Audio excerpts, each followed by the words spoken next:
Hola a todos nuestros amigos y amigas de Radio Conexión Vida. Sean bienvenidos a una edición más de Contextos. El programa de hoy va a estar dedicado a León Tolstoy, un gran escritor ruso del siglo XIX.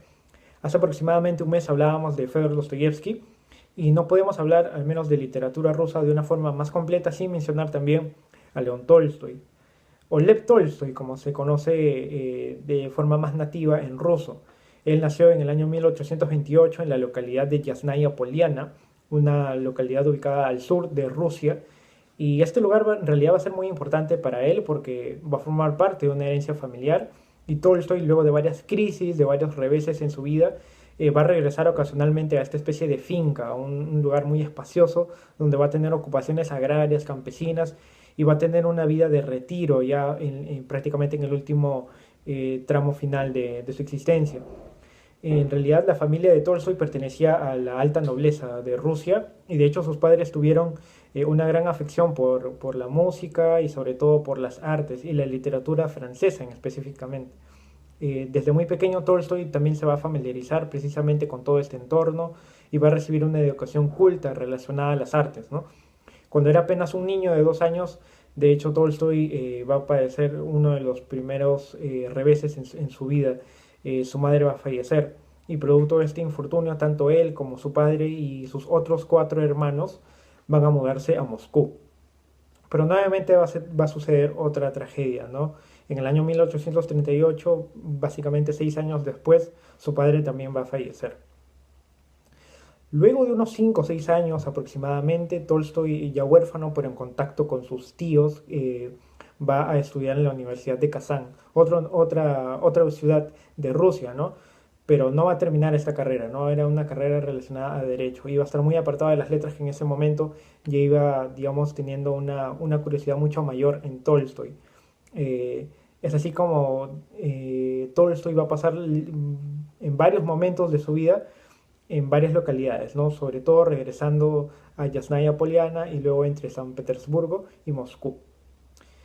Posteriormente, Tolstoy también va a participar en la Guerra de Crimea, un conflicto que agrupó a varias naciones y que afianzó el imperio ruso frente a otros países como Grecia, Italia y otros más, ¿no? Especialmente este escritor va a tener el recuerdo de las batallas de Sebastopol, donde él incluso va a participar y va a obtener el grado de segundo suboficial y va a escribir una serie de relatos relacionados a estos episodios de guerra. Incluso va a cimentar, digamos, los primeros escenarios en los que luego va a ambientar Guerra y Paz, ¿no? O La Guerra y la Paz, que es considerada su obra maestra. Cuando retorna a estos conflictos, a partir del año 1852 es cuando va a iniciar su carrera literaria, ¿no? Va a escribir en realidad su primera obra autobiográfica y una de las más reconocidas también, dividida en 3 partes, en 3 libros. La primera se llama Infancia, luego se sucede con Adolescencia y termina con Juventud. A lo largo de su vida, Tolstoy en realidad va a tener una vida muy, muy rica, muy variada, pero va a padecer una transformación ideológica e incluso espiritual, ¿no? Ya siendo una persona mayor, se convierte al cristianismo, adopta esos valores morales y sobre todo que conciernen a la humanidad entera, y va a pasar también del anarquismo a una postura más pacífica, ¿no? Se va a volver un hombre pacifista y va a ser muy reconocido en la sociedad rusa ya de fines del siglo XIX.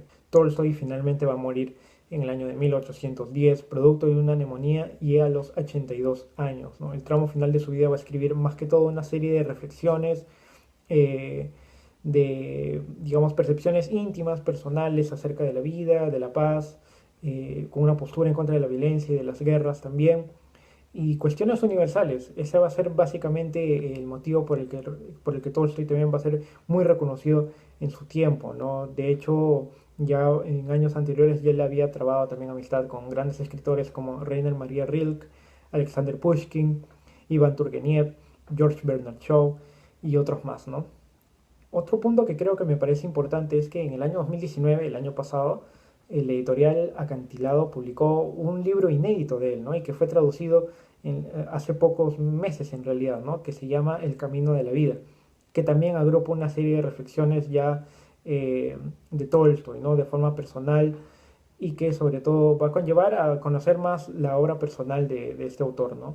Ahora, un tema controversial con Tolstoy es que a pesar de que ya no había pasado muchos años desde que se había empezado a entregar el Premio Nobel de Literatura, él nunca llegó a ganar este galardón, ¿no? Sin embargo, digamos, forma parte del grupo de escritores grandísimos que tuvieron una gran reputación y una obra realmente envidiable, que no ganaron este galardón, pero que su reputación les antecede, ¿no? Se tratan de obras muy grandes, como por ejemplo las de escritores como Franz Kafka, James Joyce y otras más que no lograron pues ganar el galardón.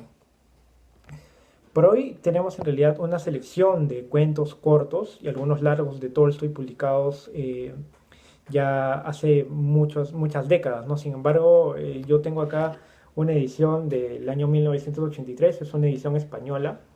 Es un texto, es un libro en realidad que agrupa varios textos cortos, son cuentos y que no llegan ni siquiera a las 200 páginas, ¿no? Pero es una edición bonita y vamos a compartir con ustedes tres cuentos que son breves, ¿no? Y vamos a dar cuenta también de que, si bien es cierto, todo esto siempre ha sido adscrito, siempre ha sido relacionado al ámbito o a la corriente realista, por la cantidad de detalles en el aspecto psicológico y en los aspectos materiales en sus novelas, se habla muy poco de los cuentos, y los cuentos tienen un punto de vista muy aleccionador, incluso de moraleja, ¿no?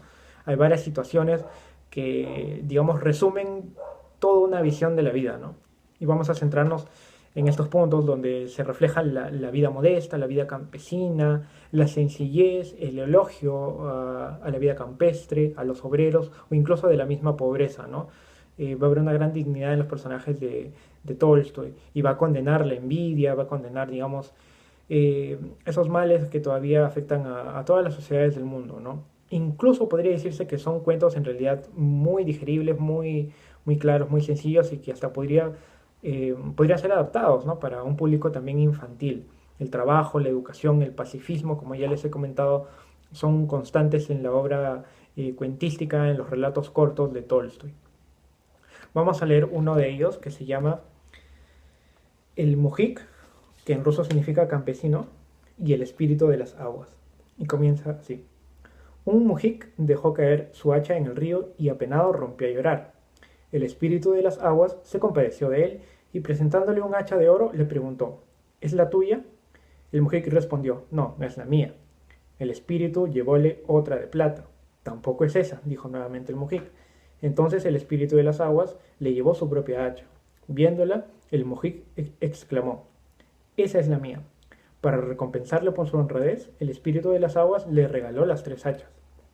De vuelta en su casa, el mujik mostró su regalo contando aquella aventura a sus compañeros. Uno de ellos quiso hacer lo que él. Fue a la orilla del río, dejó caer su hacha y rompió a llorar. El espíritu de las aguas le presentó una hacha de oro y le preguntó, ¿es la tuya? El mujik, lleno de gozo, respondió, sí, sí, es la mía. El espíritu de las aguas no le dio ni la de oro ni la suya en castigo por haberlo engañado. Es un cuento, como les he comentado, muy sencillo, breve, pero que tiene un mensaje bastante certero, ¿no? Aquí, por ejemplo, te condena la mentira, el engaño, ¿no? Y sobre todo la deshonestidad. Alguien que deja caer, digamos, alguien que olvida sus pertenencias y le muestran otras de mayor valor. Alguien honesto va a reclamar por la suya y no por las otras, ¿no? No trata de sacar un beneficio aparte digamos, de su propia pertenencia, ¿no? Es un cuento sencillo, ¿no? Como nos relata también la experiencia de la otra orilla, ¿no? Con el resultado de las malas acciones, ¿no? Por querer más y por no reclamar lo justo, que era su propia hacha, lo pierde todo, ¿no? O sea, son cuentos en realidad, como les comento, muy sencillos. Vamos a ir con otro que se titula Los dos hermanos. Dos hermanos viajaban juntos, hacia el mediodía tendiéronse en el bosque para descansar. Cuando despertaron, vieron cerca de ellos una piedra con una inscripción. La descifraron y esto fue lo que leyeron. Que quien encuentre esta piedra camine por el bosque hacia el oriente. En su camino hallará un río. Que lo atraviese a la otra ribera verá a una osa con sus osesnos, es decir, sus crías.